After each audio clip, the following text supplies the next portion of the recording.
ka namin.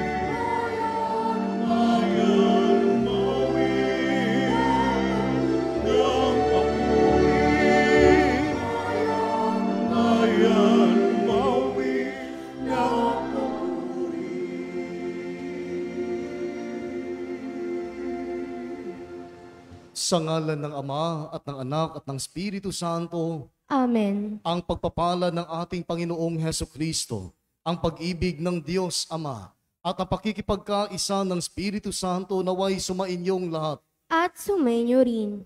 Mga kapatid, habang naglalakbay si Jesus at ang kanyang mga alagad patungong Jerusalem, naantala ang paglalakbay na ito nang masaksihan ng mga alagad ang pagbabagong anyo ni Jesus.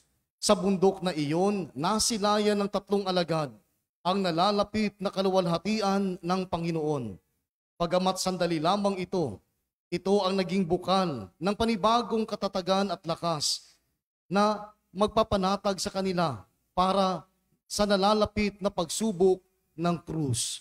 Kaya mga kapatid, upang maging marapat tayong gumanap sa banal na pagdiriwang na ito, aminin at pagsisihan natin ang ating mga kasalanan at humingi tayo ng awa sa Diyos.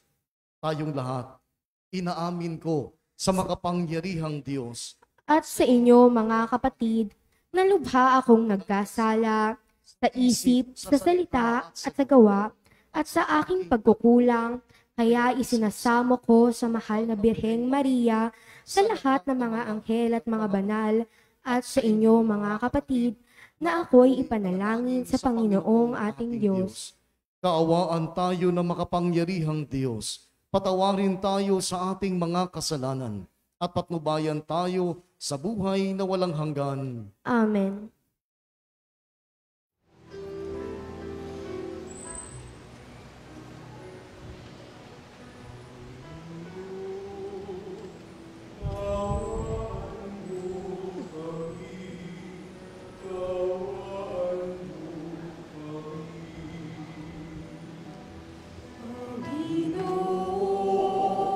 Kawan mo kami, kawan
Manalangin tayo.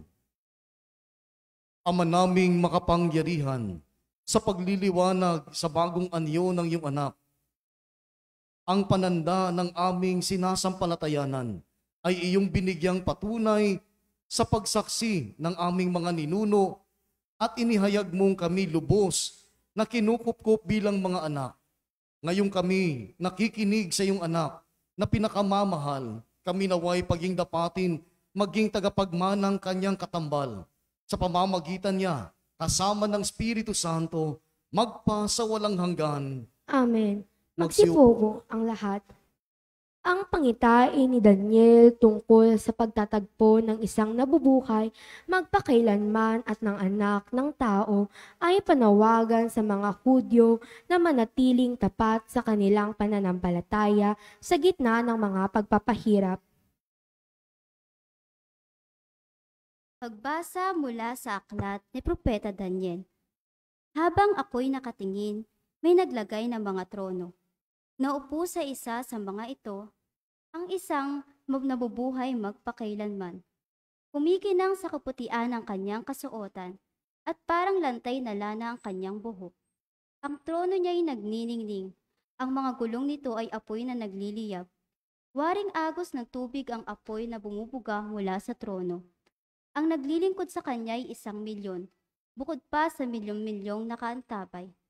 Umanda na siya sa paggawad ng hatol at pinuksan ng mga aklat. Patuloy ang aking pangitain. Ang nakita ko naman na isa tila taong nakasakay sa ulap. Bumaba ito at lumapit sa nabubuhay magpakailanman. Binigyan siya ng kapamahalaan, ng karangalan at ng kaharian. Siya ay paglilingkuran ng lahat ng tao, bansa at wika. Ang pamamahala niya ay di matatapos at di babawiin at hindi mawawasak ang kanyang kaharian. Ang salita ng Diyos. Salamat sa Diyos. Salmong tugunan sa pamamagitan ng pag-awit. Panginooy maghahari, lakas niya'y mananatili.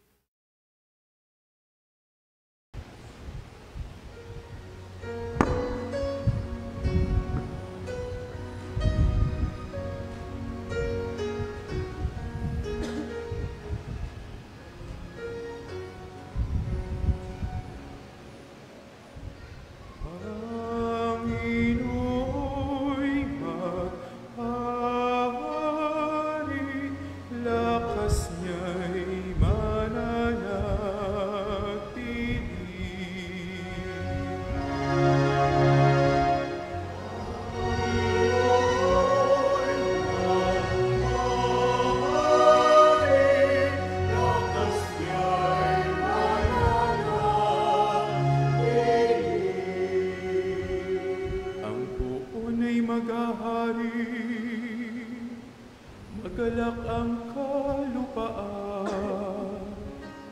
lahat kayong mga pulong ay magsaya at magdiwang. Ang paligid niya'y ulan, nalipos ng kadiliman. Kaharian niya'y tapat at sasalig sa katarungan. Pangino'y mahari, lakas niya'y mananatili. Yaong mga kabundukan, natutunaw parang pagkil sa harapan ng dakila, Panginoon ng daigdig. Sa langit ay nahahayag yaong kanyang katuwiran, at sa lupa ay makikita ang kanyang kadakilaan.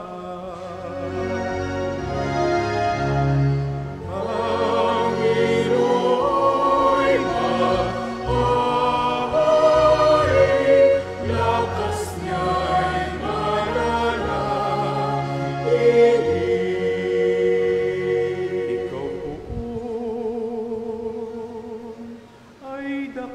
na at hari na buong lupa. Dakila ka sa alinman, mga Diyos na ginawa.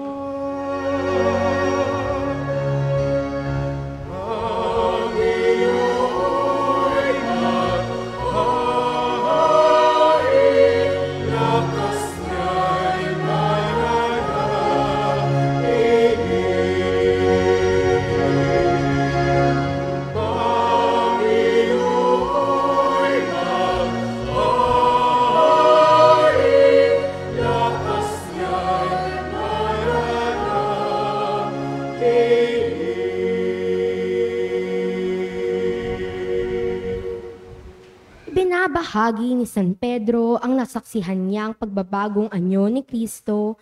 Ang dakilang pagpapakitang ito ay nagbibigay ng katatagang loob sa mga Kristiyanong nahaharap sa maraming pagsubok. Pagbasa mula sa ikalawang sulat ni Apostol San Pedro. Mga pinakamamahal, ang ipinahayag namin sa inyo tungkol sa muling pagparito ng ating Panginoong Hesukristo na puspos ng kapangyarihan ay hindi sa mga alamat na katha lamang ng tao. Nasaksihan namin ang kanyang kadakilaan nang ipagkaloob sa kanya ng Diyos Ama ang karangalan at kapurihan. Ito'y nangyari nang marinig ang tinig mula sa dakilang kaluwalhatian ng langit. Ito ang pinakamamahal kong anak. Siya ang lubos kong kinalulugdan. Narinig namin ito sapagkat kami kasama niya sa banal na bundok. Kaya naman, lalong tumibay ang aming paniniwala sa ipinahayag ng mga propeta. Makabubuting ito ay pag-ukulan niyo ng pansin, sapagkat ang nakakatulad nito ay isang ilaw sa karimlan na tumatanglaw sa iyong hanggang sa pamamanahag ang araw ng Panginoon. At ang sinag ng tala sa umagay, maglago sa iyong puso. Ang salita ng Diyos. Salamat sa Diyos. Magsitayo ang lahat.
Sumainyo ang Panginoon. At sumainyo rin. Ang mabuting balita ng Panginoon ayon kay San Mateo. Papuri sa iyo, Panginoon. Noong panahong iyon, isinama ni Jesus si Pedro at ang magkapatid na Santiago at Juan, at sila'y umakyat sa isang mataas na bundok. Samantalang sila'y naroon, Nakita nilang nagbagong anyo si Jesus. Nagliwanag na parang araw ang kanyang mukha at pumuting parang busilak ang kanyang damit. Nakita na lamang at sukat ng tatlong alagad sina Moises at Elias na nakikipag-usap kay Jesus. Kaya't sinabi ni Pedro kay Jesus, Panginoon, mabuti pa'y dumito na tayo. Kung ibig ninyo, gagawa ako ng 3 kubol. Isa sa inyo, isa kay Moises at isa kay Elias. Nagsasalita pa siya nang liliman sila ng isang maningning na ulap. At mula rito'y may tinig na nagsabi, Ito ang minamahal kong anak na lubos kong kinalulugdan. Pakinggan ninyo siya. Ang mga alagad ay natakot ng gayon na lamang nang marinig nila ang tinig at sila'y napasubasog. Ngunit nilapitan sila ni Jesus at hinipo. Tumindig kayo, sabi niya. Huwag kayong matakot. At nang tumingin sila ay wala silang nakita kundi si Jesus.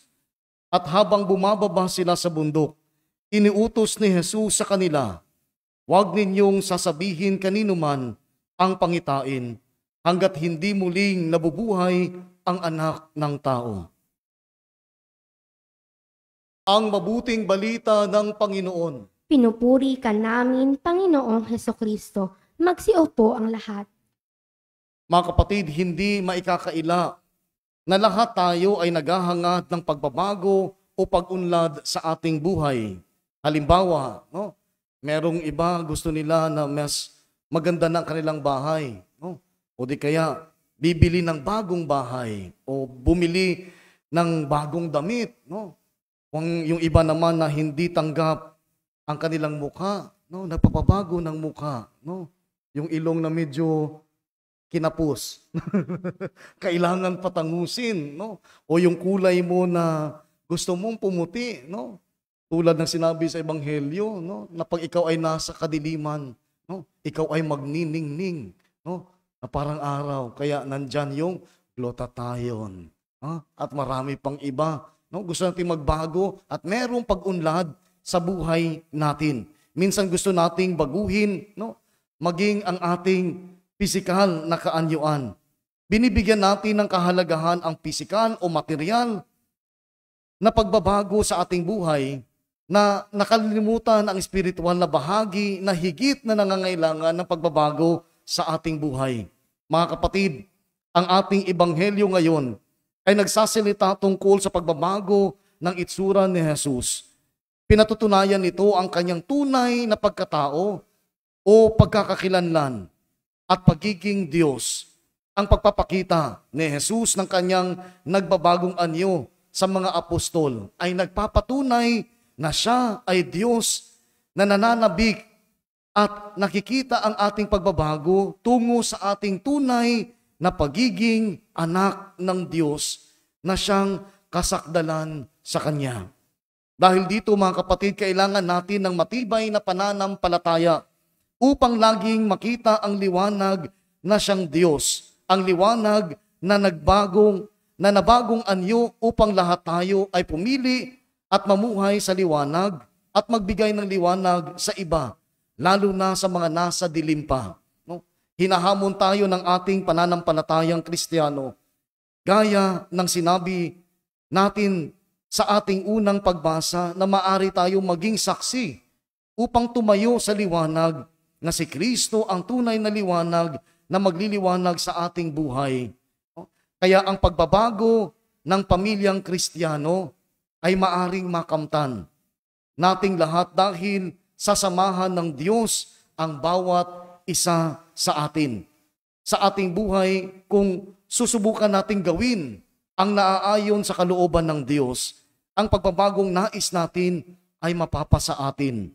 Ang ating patuloy na pagdiriwang ng banal na Eukaristiya o ang pista ng salita, ang pagmamahal sa ating kapwa gaya ng ating sarili, ang ating matibay na pundasyon na maaari nating baguhin ang ating mga sarili na ating ihahayag sa ating pamilya, kamag-anak at lipunan.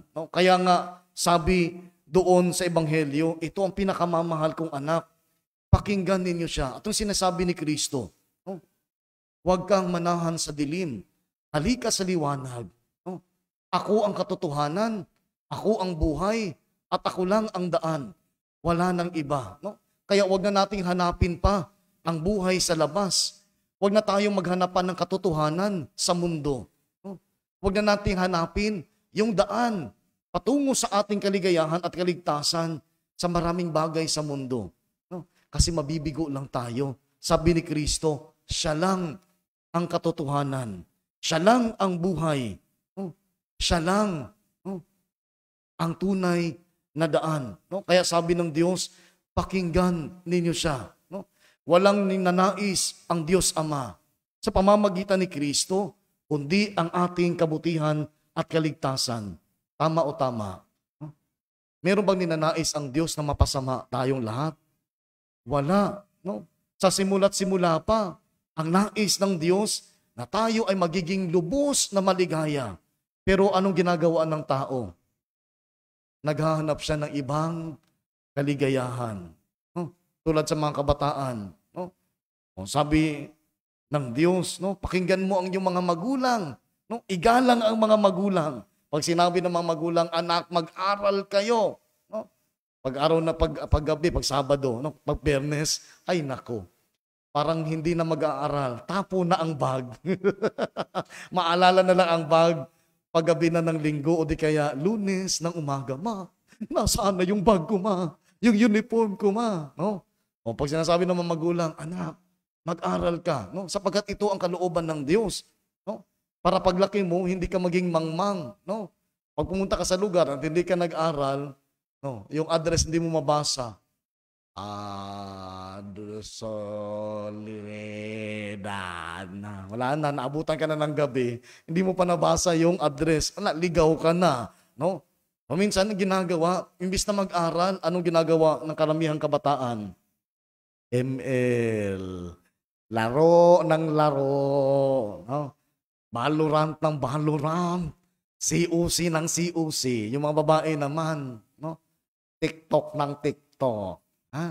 Facebook ng Facebook, Messenger ng Messenger hanggang umaga, 'di ba? No? Kahit may pasok, no? Tapos ko na yung assignment ko, no?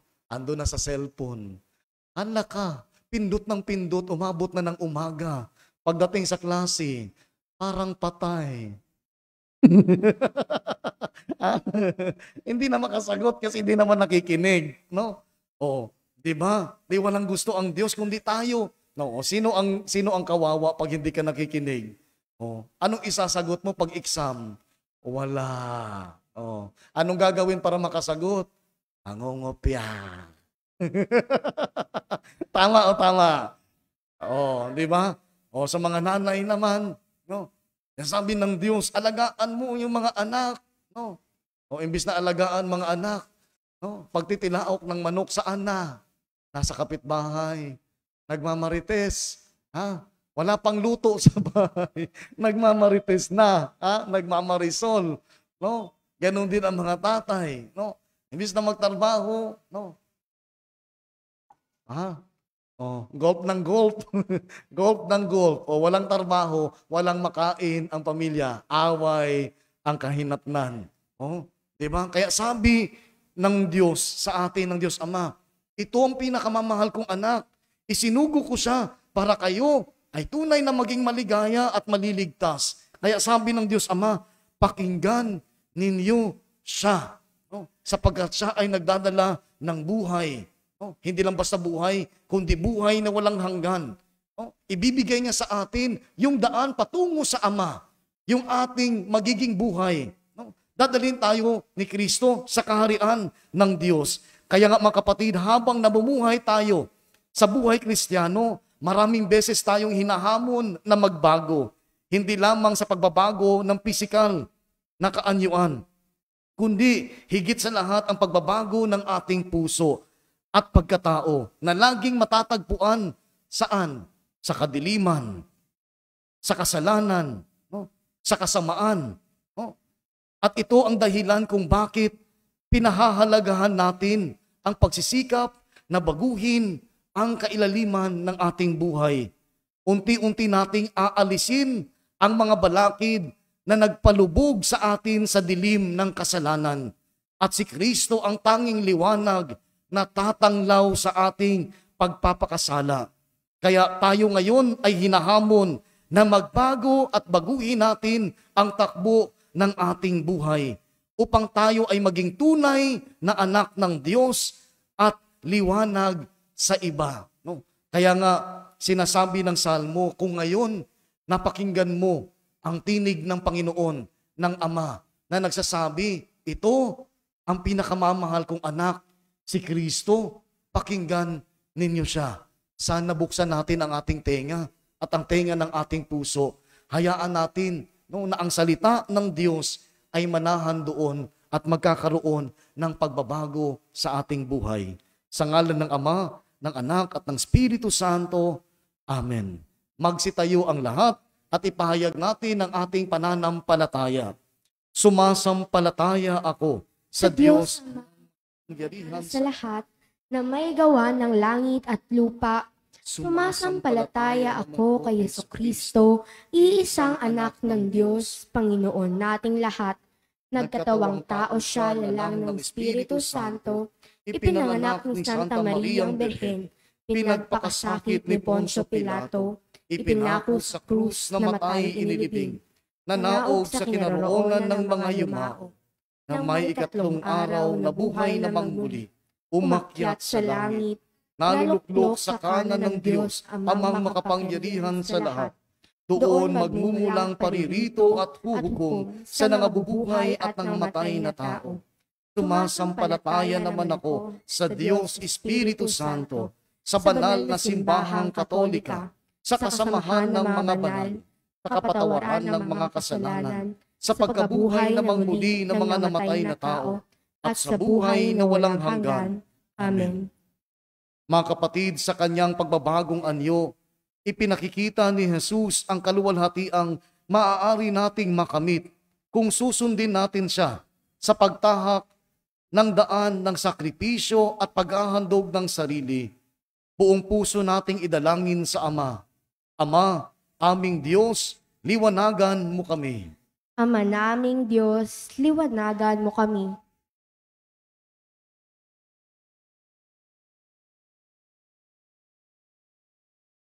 Para sa simbahan ang iyong sambayanan.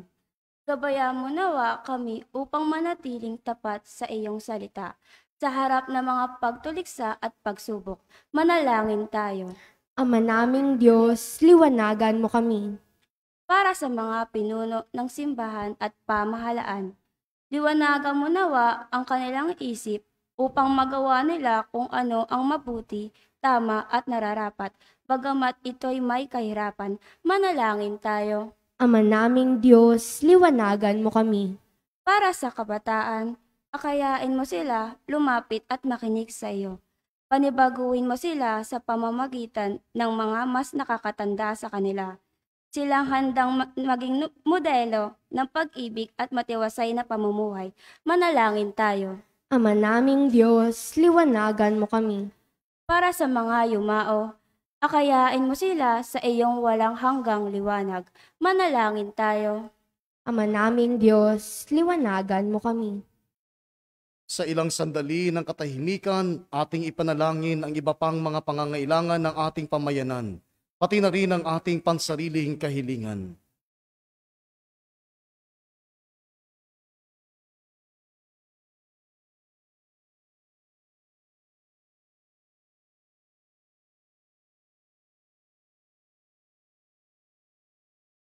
Manalangin tayo sa Panginoon.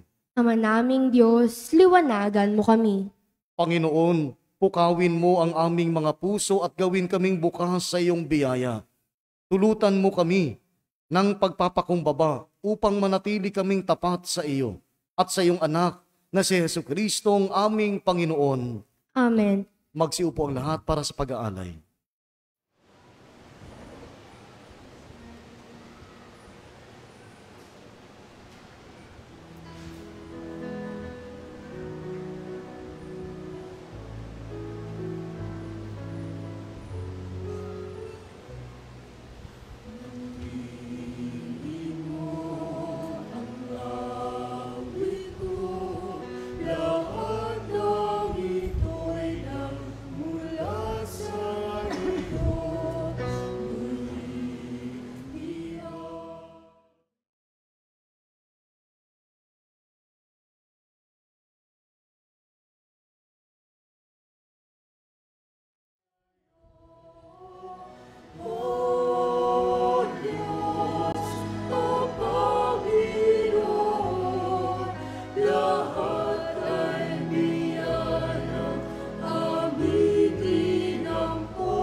iyo ang lahat. Mga kapatid, manalangin kayo upang ang paghain natin ay kalugdan ng Diyos amang makapangyarihan. Tanggapin nawa ng Panginoon itong paghahain sa iyong mga kamay sa kapurihan niya at karangalan sa ating kapakinabangan at sa buong sambayanan niyang banal. Ama naming lumikha, para mo ng awa, gawin mong banal ang mga alay naming iyo sanang kalugdan, at kami gawin mong haing sa iyo'y laging nakalaan. Sa pamamagitan ni Jesucristo, kasama ng Espiritu Santo, magpa sa walang hanggan. Amen.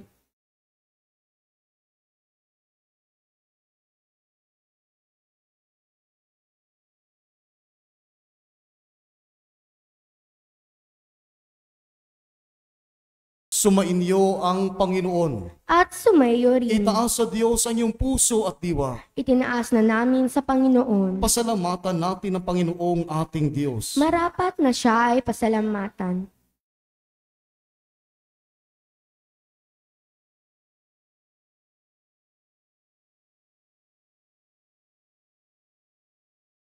Ama naming makapangyarihan, tunay ngang marapat na ikaw ay aming pasalamatan sa pamamagitan ni Jesucristo na aming Panginoon. Ipinakita niyang siya'y maningning habang ang mga piling alagad ay nakatingin.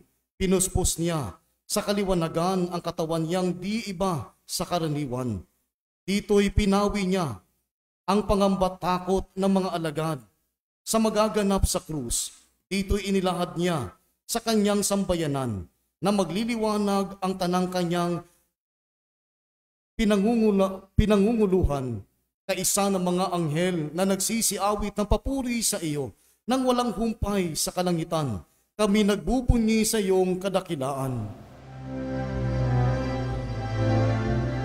Santo, Santo, Santo, Diyos makapangyarihan, Diyos ng walhati ang langit at lupa, sana sa kahilang hasta, pinagpalang darito sa ngalan ng Panginoon.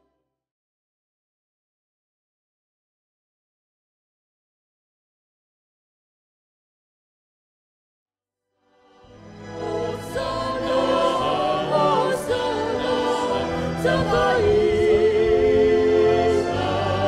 hasta.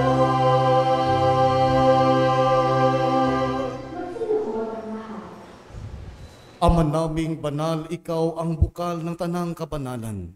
Kaya't sa pamamagitan ng iyong Espiritu, gawin mong banal ang mga kaloob na ito, upang para sa amin maging katawan at dugo ng aming Panginoong Hesukristo. Bago niya pinagtiis ang kusang loob na maging handog, kinuha niyang tinapay.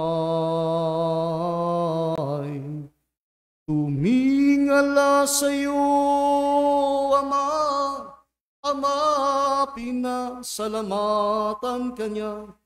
Pinaghati-hati niya iyon, iniabot sa kanyang mga alagad at sinabing, tanggapin ninyong lahat ito at kanin. Ito ang aking katawan na inihahandog para sa inyo.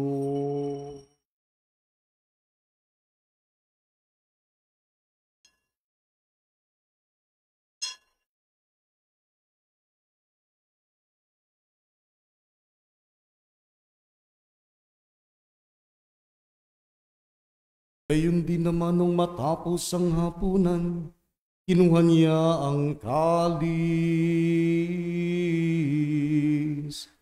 Tumingala sa iyo, Ama, Ama, muli kanyang pinasalamatan.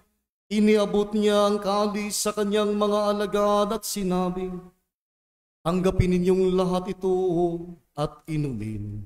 Ito ang kalis ng aking dugo, ng bago't walang hanggang tipan. Ang aking dugo na ibubuhos para sa inyo at para sa lahat. Sa ikapagpapatawad ng mga kasalanan, gawin ninyo ito sa pag-alala sa akin.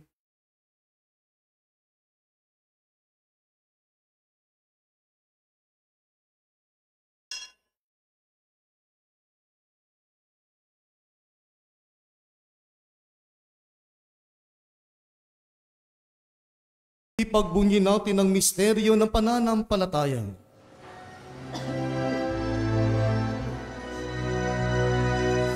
Krus mo at pagkabuhay, kami natubos mong dunay. O Jesus, namin mahal, iligtas mo kami tanan. O Jesus, namin mahal, ngayon at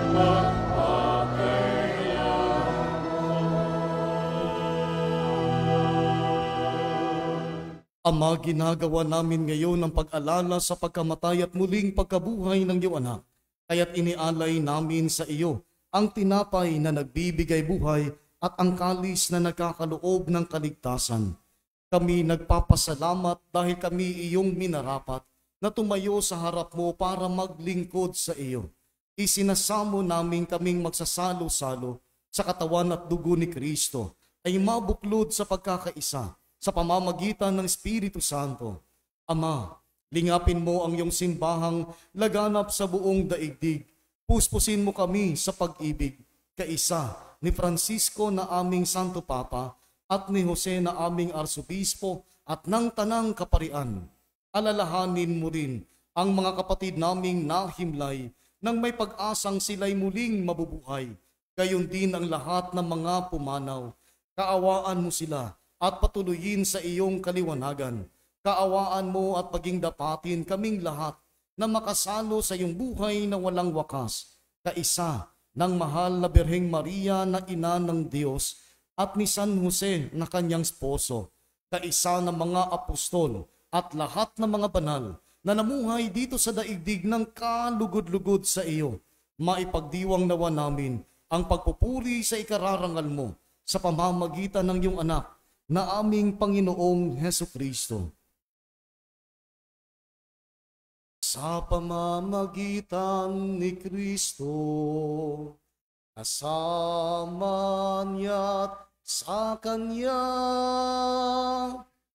lahat ng parangal at papuri ay sa iyo, Diyos Amang makapangyarihan, kasama ng Espiritu Santo, magpasawalang hanggan.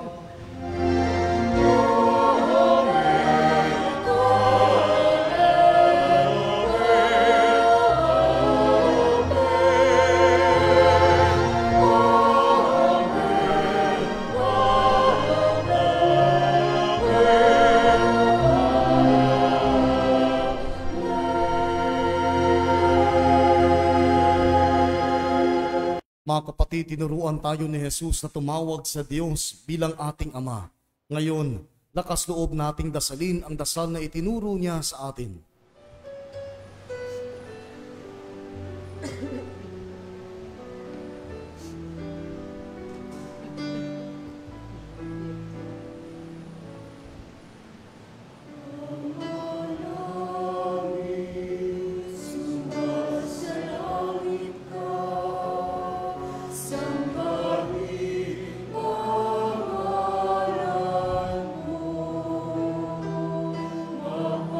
sa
Hinihiling nami kami iadya sa lahat ng masama, pagkalooban ng kapayapaan araw-araw, iligtas sa kasalanan at ilayo sa lahat ng kapahamakan, samantalang aming pinananabikan ang dakilang araw ng pagpapahayag ng tagapagligtas naming si Hesu Kristo.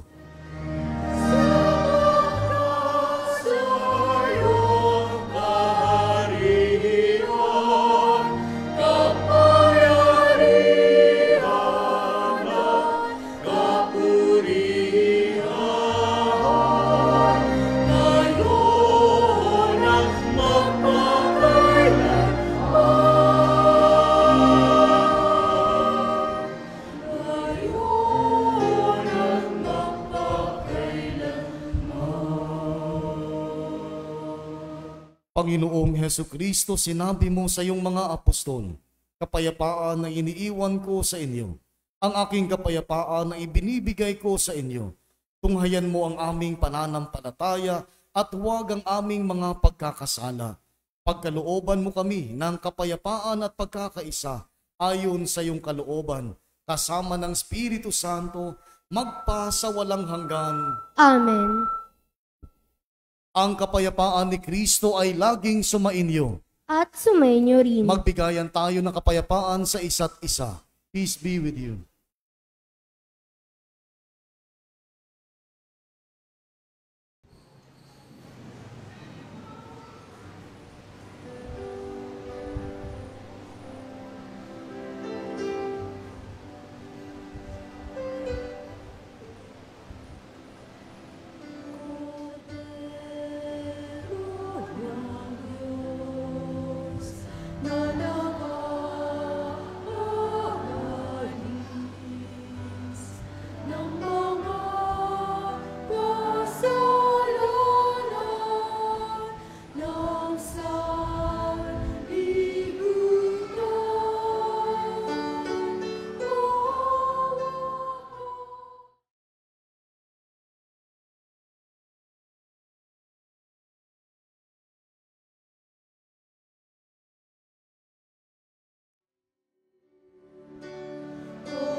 Mga kapatid, ito ang kordero ng Diyos. Ito si Hesu Kristo nag-aalis ng mga kasalanan ng sanlibutan. Mapalad ang mga inanyayahan sa kanyang piging.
Magsitayo ang lahat. Manalangin tayo.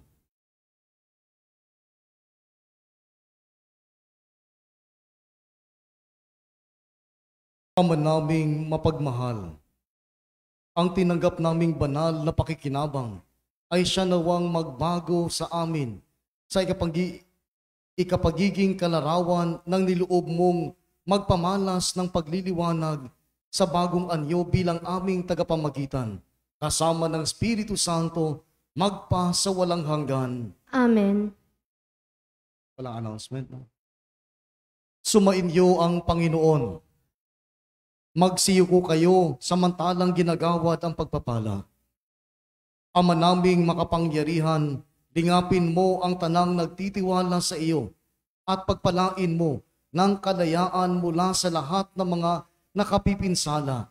Palakasin mo ng di madaig ng masama at tulungan mong ibigin ka at paglingkuran sa pamamagitan ni Jesucristo kasama ng Espiritu Santo magpa sa walang hanggan. Amen. At pagpalain kayo ng mahabagin at makapangyarihang Diyos, Ama, Anak, at Espiritu Santo. Amen. Naialay na natin ang banal na Eucharistia. Umayo tayo sa kapayapaan upang ang Panginoon ay mahalin na paglingkuran. Salamat sa Diyos. Palakpakan natin ang Diyos.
Padre.